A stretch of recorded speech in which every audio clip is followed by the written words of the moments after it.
রাজনৈতিক বিবেচনায় গণমাধ্যমে অনুমতি দেয়ায় অতীতে জনসাধারণের কাছে গ্রহণযোগ্যতা আশানুরূপ হয়নি বলে মন্তব্য করেছেন সংস্কার কমিশনের প্রধান কামাল আহমেদ।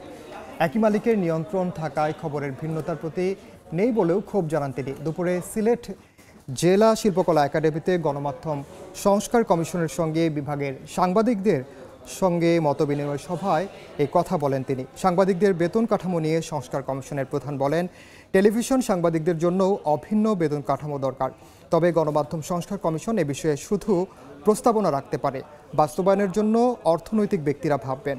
সভায় সাংবাদিকরা তাদের অর্থনৈতিক ও জীবনের নিরাপত্তার পাশাপাশি প্রভাবশালীদের হাত থেকে গণমাধ্যমকে মুক্ত রাখা, সাংবাদিকদের নামে মিথ্যা মামলা প্রত্যাহার সহ পেশাগত দক্ষতা উন্নয়নের জন্য স্বায়ত্তশাসিত প্রতিষ্ঠান গঠন সহ নানা প্রস্তাবনা তুলে ধরেন।